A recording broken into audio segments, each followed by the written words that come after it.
Phaedra Parks, best known for her role on Bravo's The Real Housewives of Atlanta, recently made headlines during the reunion special for Married to Medicine, a reality television series that follows a group of accomplished Black women navigating personal and professional lives in the world of medicine and high society. Parks, who served as a guest co-host for the episode, sparked controversy with a comment that has since reverberated across social media, talk shows, and cultural commentary circles. Without resorting to scene direction or script format, the incident and its broader implications unfold as a layered narrative about race, gender, representation, and the dynamics of Black womanhood in the public eye. Parks, a trained attorney and recurring presence in the reality TV landscape, was invited to co-host the Married to Medicine reunion alongside regular host Andy Cohen, a longtime fixture of the Bravo network. The reunion episode, typically a high-drama event where cast members confront past conflicts, aired to a large audience of loyal fans.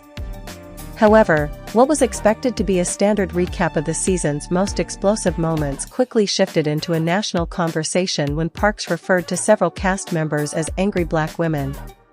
The comment came during a heated exchange between cast members Toya Bush-Harris and Quad Webb, two of the show's longest-standing personalities. Their argument, which had simmered throughout the season, erupted on camera over perceived slights, boundary violations, and emotional betrayals. As the women raised their voices and expressed their frustrations, Parks leaned into her microphone and remarked, "It's like watching a room full of angry Black women. I've seen this before.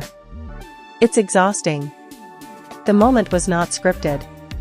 It was not delivered with comedic timing or softened with a laugh track. It landed with the weight of a cultural lightning bolt. Viewers at home reacted instantly, some in disbelief, others in agreement, many in outrage. Within minutes, #PhaedraParks and #AngryBlackWomen were trending on social media platforms. Clips of the comments circulated widely, dissected and debated in real time. At the heart of the backlash was the long-standing stereotype of the angry Black woman, a trope that has historically been used to marginalize, dismiss, and dehumanize Black women in both media and real life.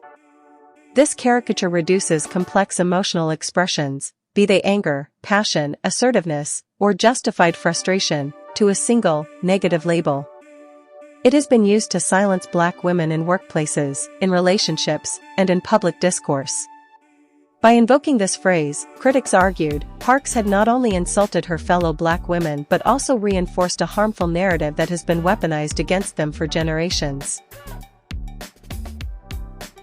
Supporters of Parks, however, offered a different interpretation.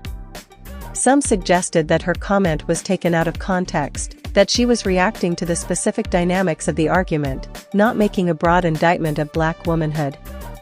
They pointed out that Parks has often positioned herself as a truth-teller in the reality TV space, unafraid to call out drama or hypocrisy.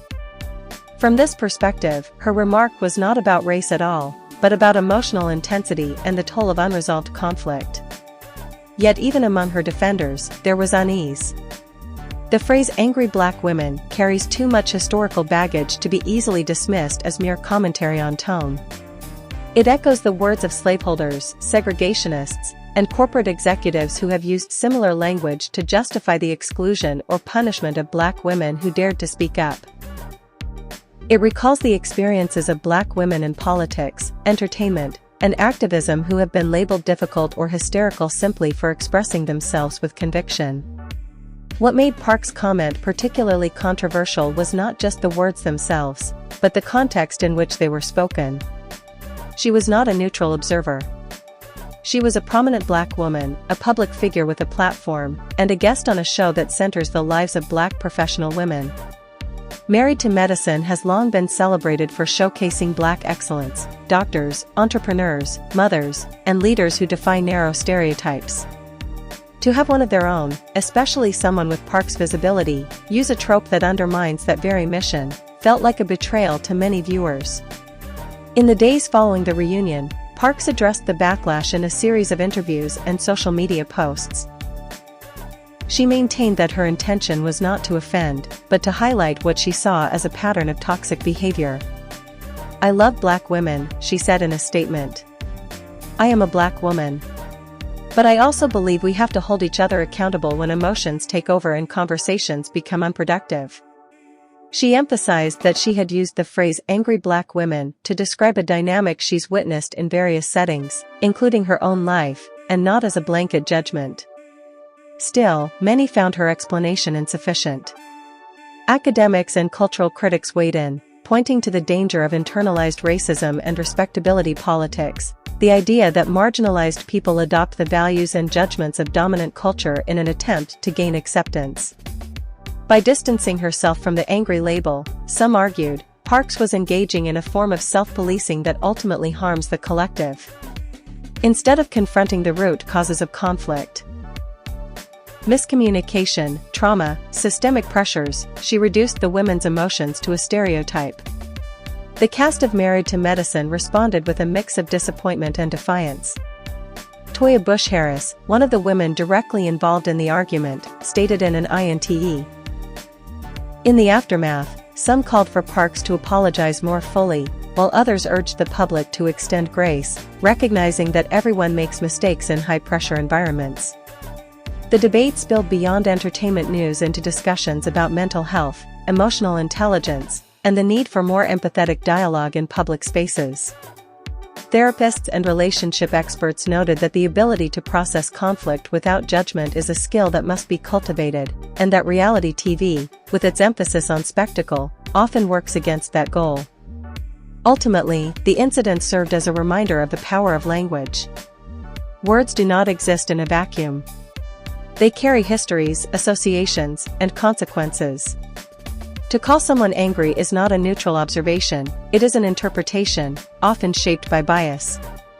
And when that label is applied to black women, it taps into centuries of erasure and devaluation. Parks has not been officially removed from any projects, and Married to Medicine continues to air to a dedicated fanbase. But the ripple effects of her comment linger. It has prompted introspection among viewers, creators, and participants about the narratives we consume and the roles we play in shaping them. It has also underscored the importance of context, empathy, and self-awareness, especially for those in positions of influence. For the cast of Married to Medicine, the reunion may have been about resolving personal conflicts, but the fallout from Parks' remark turned it into something larger, a cultural moment. It forced a conversation about how black women are seen, heard, and treated, not just on television, but in society at large. It reminded us that representation is not just about visibility, but about accuracy, dignity, and the right to be fully human. As the dust settles, one thing remains clear. Black women will continue to speak their truths, whether those truths are delivered with calm precision or fiery passion. And when they do, the response should not be dismissal, but listening. The label of angry should not be a silencing mechanism, but an invitation to understand what lies beneath the surface, what injustices, what betrayals, what unmet needs fuel the fire. Phaedra Parks' comment may have been a misstep, but it also opened a door. Whether that door leads to growth, accountability, and deeper connection depends on how all of us, viewers, creators, and public figures alike, choose to walk through it. The conversation is not over. It is, in many ways, just beginning. And if there's one thing the history of black women in America teaches us, it's that their voices, however they are expressed, cannot and will not be ignored forever. In the end, the real story is not about a single comment on a reunion special. It's about the enduring strength of black women, their resilience in the face of stereotype, and their refusal to be defined by anyone else's narrative. It's about the power of truth-telling, even when it's unco.